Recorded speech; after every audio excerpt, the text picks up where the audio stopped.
Ava Simmons, a bright 12-year-old with sparkling eyes and a contagious smile, could hardly contain her excitement as she and her father prepared to board a flight bound for Atlanta. Today was special. She was finally going to visit her beloved grandma, and the prospect filled her with anticipation. Accompanying her on this journey was her dad, FBI agent Marcus Simmons, whose calm, reassuring presence always made her feel safe. The morning had been a whirlwind of activity. Ava had carefully packed her favorite plush toy and a small journal in which she had scribbled down all the things she hoped to do with her grandma, from baking cookies together to hearing stories of days gone by.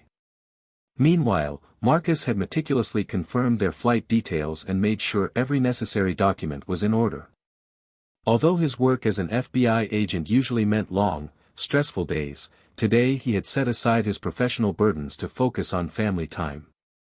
As they navigated the busy airport corridors, the excited chatter of fellow travelers and the hum of rolling suitcases only added to the festive atmosphere.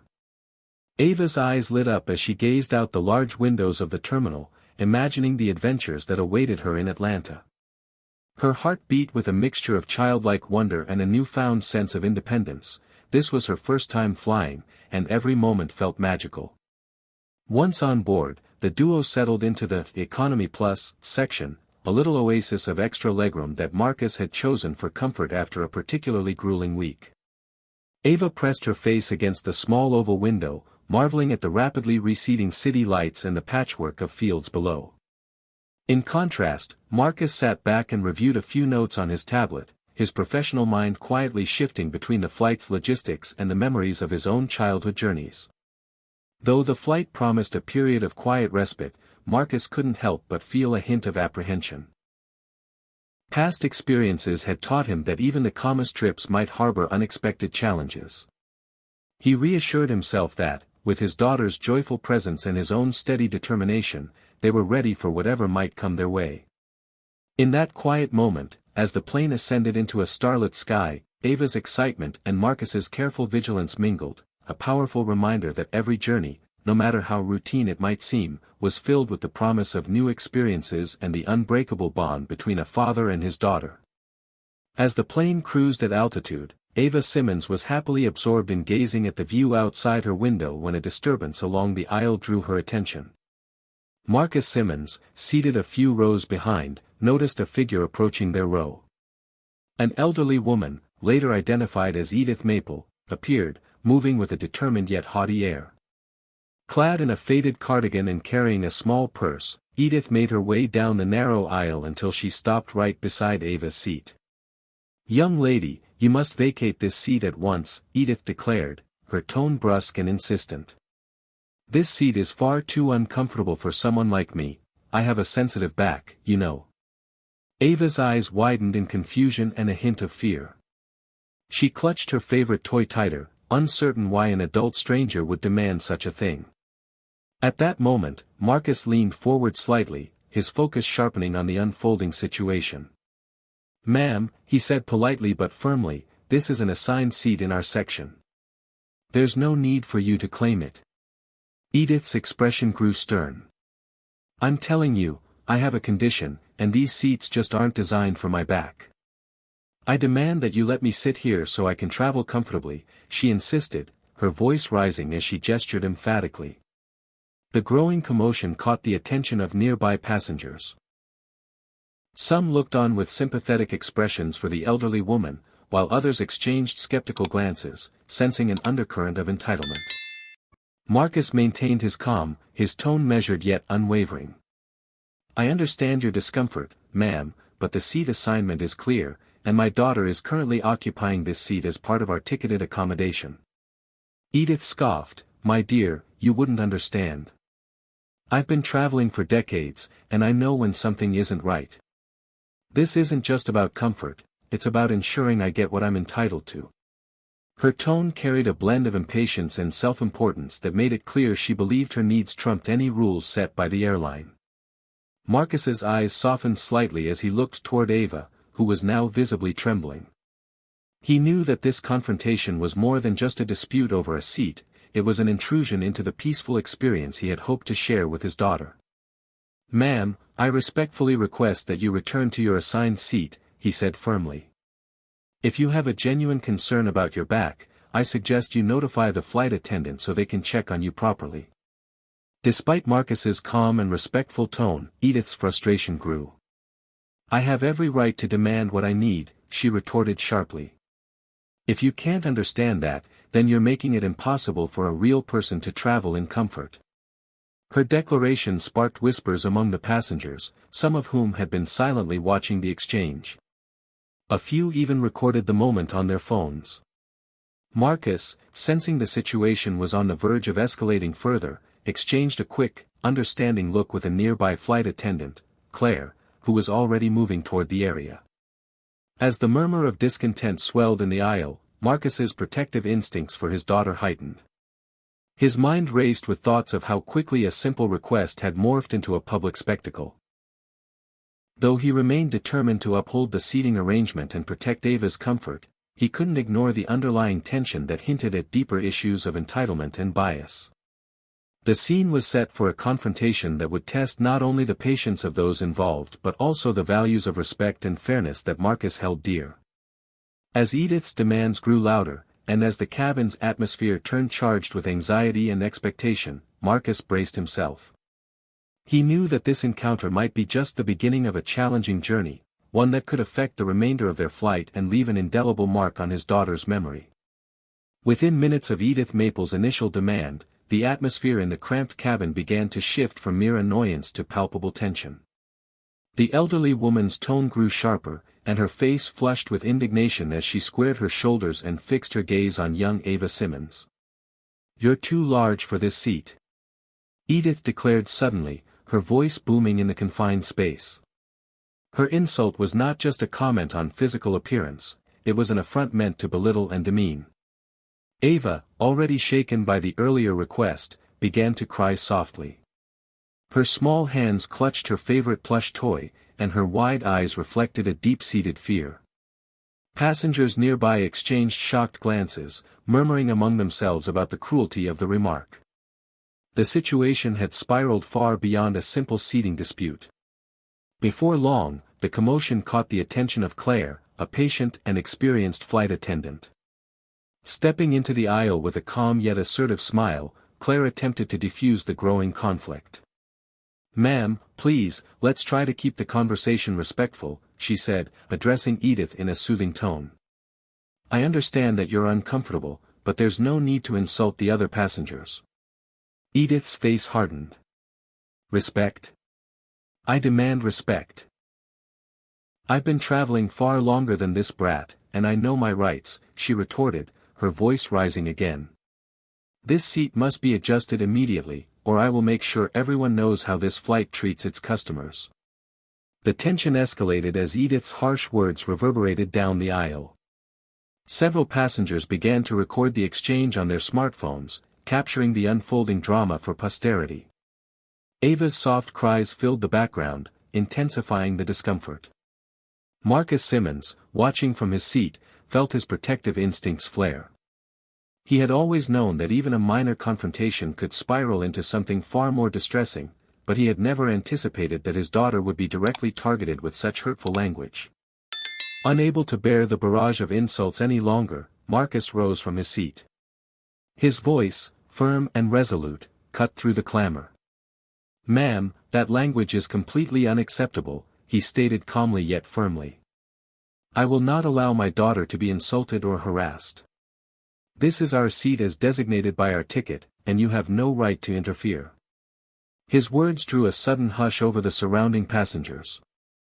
For a moment, time seemed to slow as all eyes turned to witness the confrontation between a protective father and an irate stranger. Marcus's steady tone and unwavering gaze conveyed an unspoken warning: any further aggression would not be tolerated. Edith's eyes narrowed, and for a brief moment, she hesitated, caught off guard by the intensity in Marcus's voice.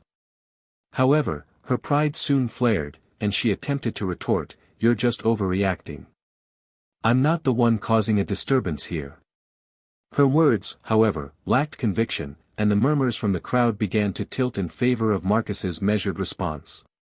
Meanwhile, Claire, the flight attendant, moved closer to support Marcus. "Sir, ma'am, please," she interjected softly, "let's all remain calm. We're here to ensure everyone's safety and comfort." Her plea, combined with Marcus's firm stance, started to dampen the fire of the dispute. Marcus continued, "I understand that you have your own needs, but harassing a child is never acceptable. I ask you to please step back and let us enjoy our flight without further conflict." His words, laced with quiet determination, resonated with the nearby passengers, many of whom nodded in agreement.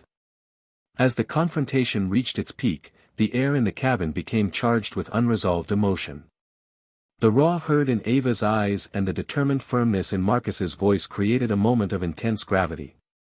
Even as Edith tried to muster a comeback, her tone wavered under the collective disapproval of the onlookers.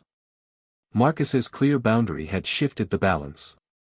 Though the confrontation was not yet fully resolved, his intervention had signaled that any further escalation would be met with decisive action. The once disruptive atmosphere began to ease, replaced by a cautious calm. But the scars of the exchange, the painful words and the visible distress on a young girl's face, would linger in the memories of all who witnessed it. With the dispute in full swing and the cabin charged with tension, Marcus Simmons realized that decisive action was needed to protect his daughter and restore order. Stepping firmly from his seat, he advanced toward Edith Maple, who was still vociferously demanding that the seat be changed. Her voice, laced with insults and indignation, had already disturbed the peace of the flight, and Marcus's protective instincts were at their peak. "Ma'am," Marcus said, his tone cool and authoritative, "I have explained that this seat is assigned to us as per our ticket. Your constant disruptions and hurtful language are not acceptable." He paused, letting his words sink in as the murmur of concerned passengers quieted around them. Edith, her face flushed with anger, retorted, "I demand that the seat be given to me. I have a sensitive back, and this arrangement is intolerable." Her voice, though loud and demanding, betrayed a note of desperation that hinted at something deeper, a need to be seen and heard, even if her methods were misguided. Marcus's eyes narrowed as he responded, "I understand your discomfort, but you have no right to harass my daughter. Our seating is determined by the airline, and I will not allow you to impose your demands on us." His words, firm and resolute, conveyed both the weight of his authority and the depth of his protective commitment. Around them, passengers listened in rapt silence. Some exchanged sympathetic glances with Marcus, while others appeared visibly uncomfortable with the heated exchange. The tension in the aisle was nearly tangible, the conflict a stark reminder of the fine line between personal comfort and public disruption. Seeing that verbal warnings alone might not suffice, Marcus took a step further. "I ask that you respect our space," he continued, "and if you continue to cause a disturbance, I will have no choice but to escalate this matter with the flight crew." His tone was calm, yet carried an unmistakable edge of finality. Edith's eyes flashed with defiance as she opened her mouth to reply, but before she could speak, the situation took another turn.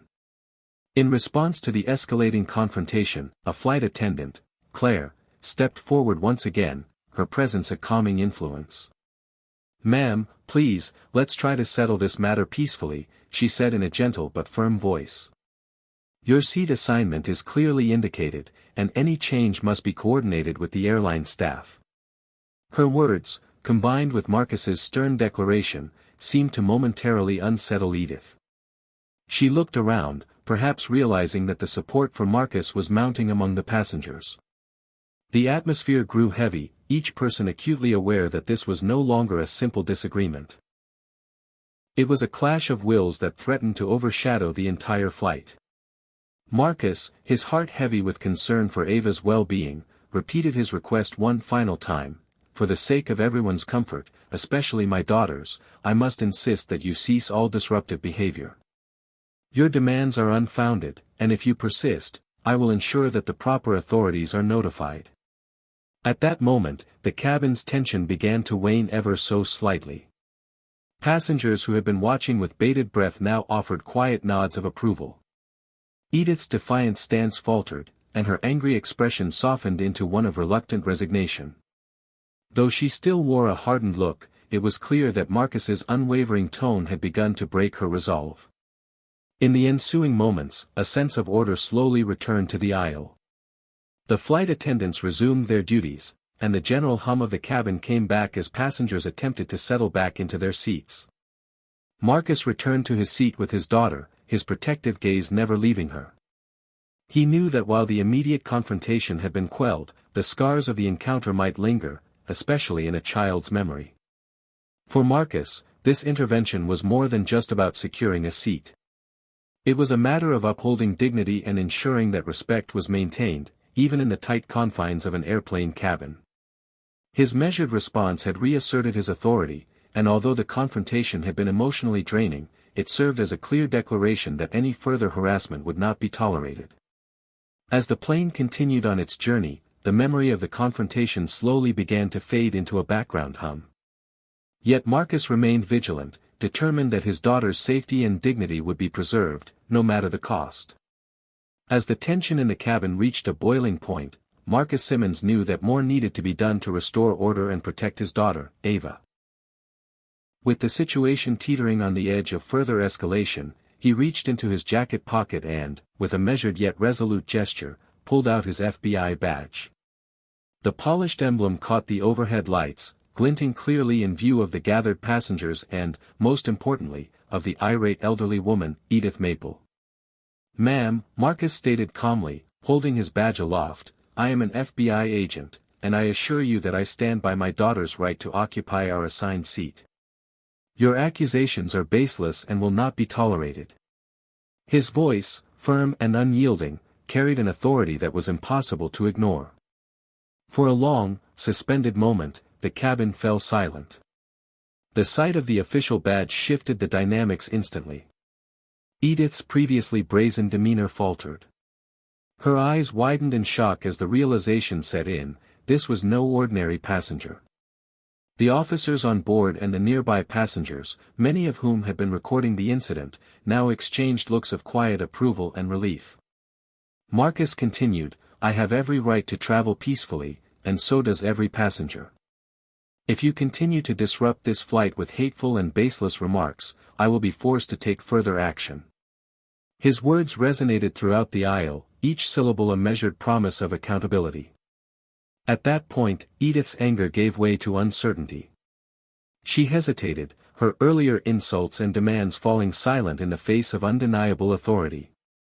I didn't realize," she stammered, her voice trailing off as she looked around at the supportive faces of fellow passengers. It was clear that the tide had turned. Without missing a beat, Marcus lowered his badge and added in a calm but stern tone, "I strongly advise you to cease all harassment immediately. I assure you, any further actions against my daughter will be recorded and reported." His final warning was delivered with such clarity that it left no room for misunderstanding. The reaction in the cabin was immediate. Several passengers nodded in approval, while others whispered words of encouragement to Marcus. Ava, who had been trembling in her seat, now looked up at her father with wide, relieved eyes. In that charged moment, the power dynamic had shifted completely in favor of Marcus, and the hateful rhetoric that had filled the aisle was replaced by a stunned silence. Edith attempted a weak apology, barely audible amid the renewed calm. "I'm sorry," she mumbled, though it was evident that her apology was more out of necessity than genuine remorse. Marcus's steady gaze and the supportive murmurs from those around him made it clear that the time for further confrontation had passed. As the officers on board discreetly exchanged glances and made a note of the incident, Marcus gathered his composure and resumed his seat beside Ava. Though the flight had been marred by an intense and emotionally charged altercation, his decisive display of authority had effectively neutralized the threat. The atmosphere, while still tinged with the echoes of the earlier conflict, had begun to settle into a cautious calm. For the remainder of the flight, Marcus kept a watchful eye on the cabin, ensuring that no further disturbances occurred. The memory of the badge's glint and the force of his words had established a clear boundary, a promise that respect and decency would always be enforced, regardless of personal bias or unwarranted hostility. In that moment, Marcus Simmons knew that his actions had not only protected his daughter but had also sent a powerful message to everyone on board: hate and harassment, no matter how loudly they are shouted, will ultimately be met with unwavering authority and the full force of accountability. In the tense moments following his display of the FBI badge, Marcus Simmons realized that he needed to ensure there would be a clear record of the incident. With the entire exchange already being recorded by several passengers, he took a deep breath and addressed the situation one final time. Leaning slightly forward, he spoke in a low, measured tone that carried to the surrounding passengers, "I want to make it unequivocally clear, every word, every action in this aisle is being recorded. Any further harassment directed toward my daughter will be met with immediate legal action." His words resonated powerfully in the hushed cabin. The quiet hum of the airplane's engines provided a steady backdrop as Marcus continued, "I have already documented this encounter. Should you persist in any form of disruptive or hateful behavior, rest assured that I will not hesitate to have the authorities notified, and your actions will be held fully accountable." The firmness in his voice left no room for misinterpretation. Edith Maple, now standing a few paces away, appeared visibly unsettled. The defiance in her eyes began to fade as the reality of Marcus's warning sank in. She fidgeted nervously with the strap of her purse, her earlier bravado replaced by a palpable sense of apprehension. I didn't mean to cause any trouble," she mumbled, her voice lacking conviction. Marcus, maintaining his calm, nodded slightly and added, "Please, for the sake of maintaining order and ensuring a peaceful flight for everyone, I strongly advise you to cease any further disruptive actions." His words were simple, yet they carried the full weight of his authority and the implicit promise of consequences should she disobey. Nearby passengers, many of whom had been watching the confrontation unfold with bated breath, now nodded their approval. Some whispered to each other that the situation was finally under control. The flight attendant, Claire, who had earlier attempted to mediate the initial dispute, now approached with a look of relief. "Thank you, Agent Simmons," she said quietly, "for handling this so professionally." Her acknowledgement, though soft, underscored the seriousness with which the crew viewed the incident. Marcus took a brief moment to reassure his daughter, Ava, who sat quietly in her seat with wide eyes. He reached over and gave her a gentle squeeze of the hand, silently promising that everything would be all right. "We're almost through this," he murmured, more to himself than to her, before turning back to address the lingering tension in the aisle. The officers on board, who had been discreetly observing the exchange, made a few notes on their tablets. It was evident that Marcus's clear statement and recorded evidence had tilted the balance decisively in his favor. Edith's earlier angry posture had now dissolved into a defeated slump, her gaze dropping to the floor as if in submission. Marcus's measured declaration, coupled with the persistent recording of the incident, sent a stark message: harassment, especially when directed at a child, would not be tolerated under any circumstances. "I urge you to reflect on your actions," he stated, his tone even and unyielding. "Any further attempts at disruption will result in immediate action from the flight crew and law enforcement." For the remainder of the flight, the atmosphere gradually shifted to one of cautious calm. Passengers resumed their quiet conversations, and the earlier turmoil receded into the background. Marcus remained vigilant, periodically checking his phone to ensure that the recording continued uninterrupted. The recorded warning was not merely a protective measure, it was a testament to his commitment to uphold the dignity and safety of his daughter and to stand firm in the face of baseless hostility. As the plane cruised through the night, the incident became a defining moment for Marcus. His recorded warning had effectively neutralized the threat, establishing a clear boundary that would serve as a lasting reminder that no one was above accountability. And with that assurance, he settled back into his seat, resolute in the knowledge that his protective actions would be remembered long after the flight had ended.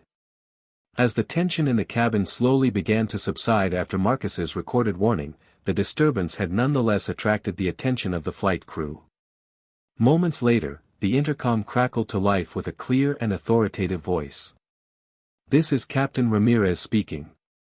I have been informed of a situation involving disruptive behavior in the cabin. I request that all passengers remain seated and calm as we work to restore order." The captain's announcement resonated through the cabin, adding a layer of official authority to the proceedings. At that moment, many passengers looked toward the front, curious about how the situation would be resolved. Marcus, still seated next to Ava, felt a brief surge of relief as the captain's intervention underscored that such behavior was taken seriously at the highest levels. The flight attendants gathered briefly near the area, their expressions a mix of concern and resolve. Claire, who had earlier tried to mediate, now joined a small group of attendants to speak privately with both Marcus and the remaining disruptive party, Edith Maple. "We appreciate your cooperation, Agent Simmons," Claire said quietly, "and we're here to ensure that everyone on board is treated with respect." Captain Ramirez then made another announcement. "For the safety and comfort of all passengers, any further instances of disruptive behavior or harassment will result in immediate action by the crew. We ask for your understanding and cooperation as we proceed." His measured tone lent an air of finality to the earlier warnings. As the cabin fell into a more subdued silence, Marcus took a moment to look at Ava, reassuring her with a gentle smile. He then addressed the remaining tension directly. "I appreciate everyone's patience. Let us all focus on having a safe, calm journey." His voice, still carrying the authority of an FBI agent, had now been bolstered by the clear backing of the flight's leadership. Nearby, Edith stood awkwardly, her earlier aggressive stance now replaced by a look of uncertain resignation. The captain's intervention, coupled with the supportive murmurs of fellow passengers, had clearly diminished her resolve. "I'm sorry," she muttered under her breath, barely audible over the low hum of the engines. In that moment, the cabin's atmosphere had shifted. The aggressive confrontation that had once threatened to disrupt the entire flight was now contained under a blanket of enforced calm. The flight attendants resumed their duties, and a sense of order gradually returned to the space. Marcus, though still vigilant, allowed himself a small sigh of relief. He knew that the captain's decisive action had sent a clear message: disrespect and hostility, especially in the face of protecting a child, would not be tolerated. The remaining minutes of the flight passed with minimal incident. Passengers returned to their conversations, and the earlier tension became a mere memory, though one that would linger in the minds of those who had witnessed it. Marcus kept a discreet watch on the aisle, ensuring that no further disruptions occurred.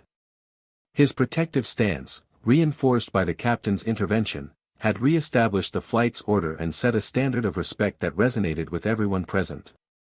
By the time the plane began its descent toward Los Angeles, the cabin was noticeably calmer. The collective sense of relief was palpable as passengers prepared for landing. Marcus, still seated next to a now quiet Ava, reflected on the events with a mixture of pride and sorrow. He was proud to have stood up for his daughter and to have maintained his dignity under pressure, yet he felt the weight of the incident and the pain it had caused his young child. Captain Ramirez's intervention had been a turning point, a moment when the authority of leadership and the power of a measured response quelled a volatile situation. As the plane touched down and passengers gathered their belongings, the memory of the confrontation served as a reminder that even in the confined space of an airplane, respect and decency must prevail. Marcus knew that this experience, though difficult, would ultimately strengthen his resolve and guide him in future challenges. Once the plane had landed and the passengers disembarked, a quieter yet reflective mood settled over the airport terminal. Marcus Simmons and his daughter Ava made their way through customs, their steps measured and their expressions thoughtful. The earlier incident had left an indelible mark, not only on those directly involved but also on the other passengers who had witnessed the confrontation. Outside the terminal, the cool evening air offered a brief reprieve. Ava clutched her father's hand, her eyes still reflecting the residue of fear, but now mixed with relief and a budding sense of security. "Daddy, will things like that ever happen again?" she asked in a small, hesitant voice. Marcus knelt down, meeting her gaze gently. "I promise, sweetheart, I will always protect you and stand up for what's right," he said softly, his tone full of both love and determination. Later that evening, in the privacy of their modest hotel room near the airport, Marcus sat at a small desk reviewing the detailed incident report he had filed with both the airline and local law enforcement. The report meticulously documented every moment. From the initial confrontation with the disruptive passenger, Edith Maple, to his own measured warnings and the captain's decisive intervention. Accompanying the written account were video clips and eyewitness statements collected by fellow passengers. Marcus's careful record-keeping was not only a means of ensuring accountability but also a way to process the emotional turmoil of the encounter.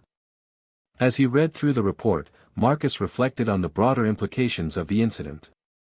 It wasn't merely a dispute over a seat, it was a stark illustration of how prejudice and entitlement could disrupt the lives of innocent people. He recalled the hurtful words thrown at Ava and the unjust accusations that had been made, and he felt a renewed determination to ensure that such behavior was never tolerated again. In quiet moments, Marcus confided in Ava about the importance of standing up for oneself and for others. He explained that while some people might lash out of ignorance or prejudice, it was crucial to remain calm and let one's actions speak louder than their words. The world isn't always fair, he told her, but by holding on to our dignity and speaking the truth, we can make a difference. Ava listened intently, absorbing every word as if it were a precious lesson. The supportive response from fellow travelers and the commendations from the airline staff added another layer of solace. Several passengers had later approached Marcus on social media, expressing gratitude for his composed handling of the situation. Their messages were a reminder that even in the face of hostility, there were those who recognized and appreciated the strength it took to maintain one's integrity. As the night wore on, Marcus and Ava settled in for the evening. The conversation gradually shifted from the unsettling events of the flight to lighter topics, a favorite family recipe, a funny anecdote from Marcus's early career, and plans for exploring Atlanta with Grandma. Though the memory of the confrontation lingered, it was gradually replaced by a sense of healing. In that quiet, reflective aftermath, Marcus knew that the incident would be a part of their story, but not its defining chapter. It was a painful reminder of the work still needed to combat prejudice, yet it was also a testament to the power of resilience and the strength of a father's love. As Marcus tucked Ava into bed that night, he felt a deep sense of resolve. No matter what challenges lay ahead, he vowed to continue protecting her and standing up for justice, confident that even in the darkest moments, truth and decency would ultimately prevail. Later that evening, after the adrenaline of the flight had finally subsided, Marcus Simmons gathered his daughter Ava close in the quiet of their hotel room. Determined to help her recover from the unsettling ordeal, he decided to share stories that had long been a part of his own journey.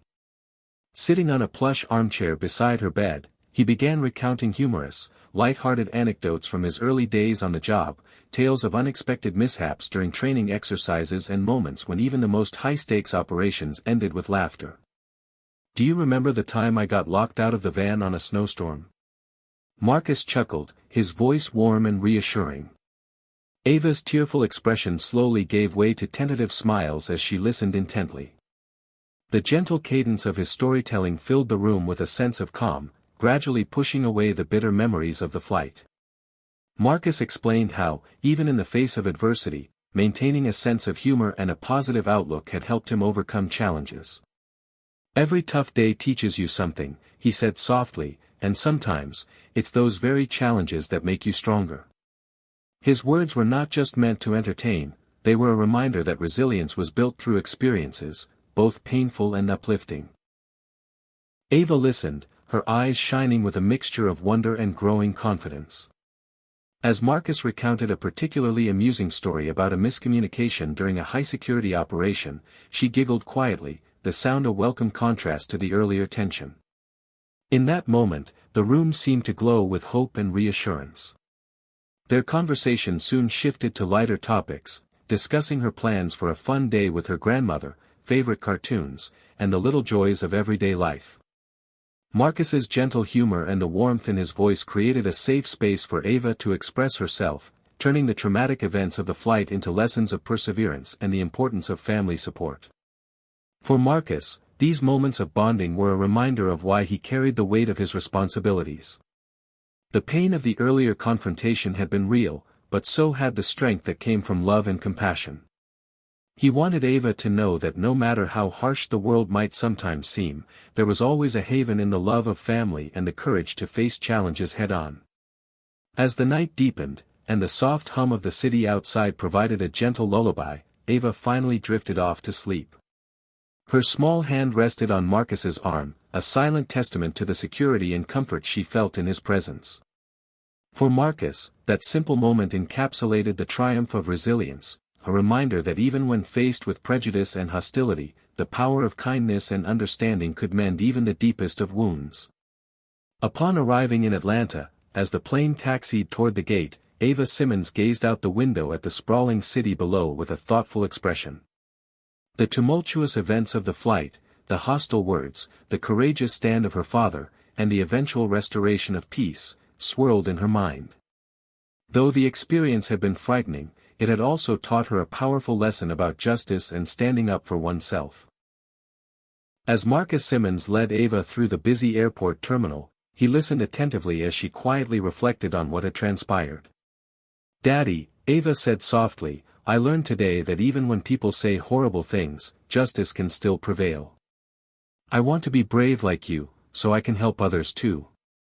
Her words were simple, yet they carried the weight of a promise, a vow to stand up against injustice, no matter how overwhelming it might seem. Marcus smiled gently, his heart swelling with pride and reassurance. "That's right, sweetheart. Even in a world where people can be unkind, the truth and our actions matter the most," he replied. "I've always believed that when you stand by what is right, you help make the world a better place." As they made their way to a waiting car, the neon glow of the Atlanta skyline provided a backdrop to their quiet conversation. Marcus recounted bits of the day's events with a measured tone, emphasizing the importance of staying calm and focused when faced with adversity. He explained that while the encounter had been deeply unsettling, it was also a reminder that integrity and justice must always prevail over hatred and prejudice. Ava listened intently, absorbing every word.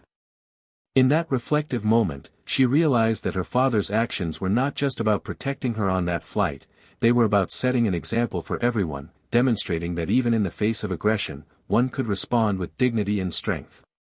As the car pulled away from the terminal, Ava gazed out at the city lights, her thoughts filled with a quiet determination.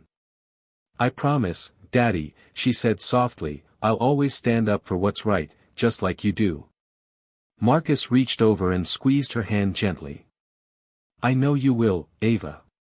Remember, no matter where you are or what challenges you face, your voice and your courage can make a difference." In that final stretch of their journey, as Atlanta's vibrant energy embraced them, Ava's reflection became a beacon of hope. Despite the prejudice and hostility they had encountered, she recognized that justice, truth, and the strength of one's character could light the way toward a brighter, more equitable future. And with that resolve firmly planted in her heart, Ava Simmons stepped into the city, ready to face whatever challenges lay ahead, confident that she, like her father, would always stand up for herself and for those who needed her strength.